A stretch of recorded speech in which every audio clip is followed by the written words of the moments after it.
আজ বলবো সুজাতার পায়েস নিবেদনের দ্বিতীয় পর্ব। নমস্কার বন্ধুরা, বুদ্ধকথার পর্ব ৩৫-এ সকলকে স্বাগত।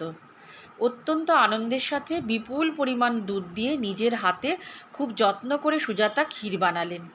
সাধারণভাবে পায়েস বলা হলেও এটা আমরা যেমন দুধ চাল সহযোগে পায়েস বানাই তেমন নয়, পুরোটাই দুধ দিয়ে তৈরি, তাই আমি ক্ষীর বললাম।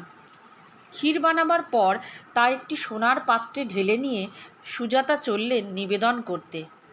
এখানে বলে রাখি, বোধিলাভের পূর্বাবস্থায় বুদ্ধকে বোধিসত্ত্ব বলা হয়।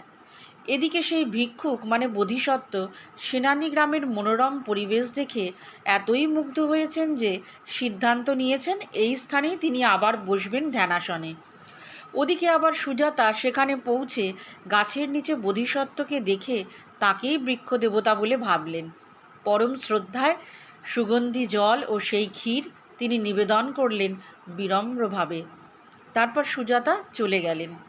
বোধিসত্ত্ব ক্ষীর পাত্রটি নিয়েই পুণ্যতোয়া নৈরঞ্জনার তীরে পৌঁছে সেটিকে রেখে স্নান সেরে ৪৯ ভাগে তা খেলেন।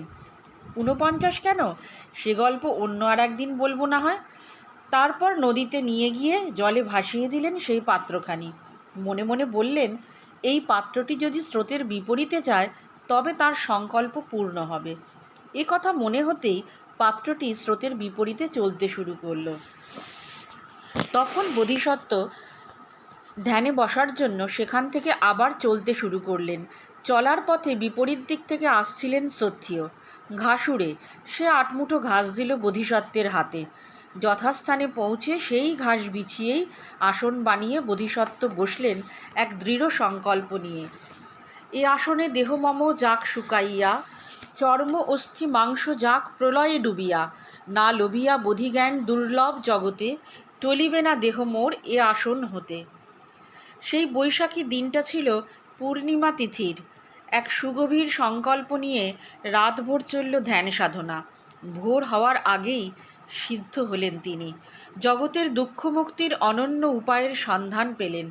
আর সেই ভিক্ষুককে বা বোধিসত্ত্বকে জগৎ জানল বুদ্ধ বলে, গৌতম বুদ্ধ।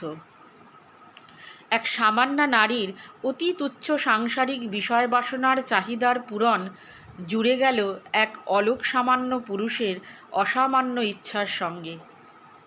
কেমন লাগলো কাহিনীটি জানাবেন, কিন্তু অপেক্ষায় রইলাম।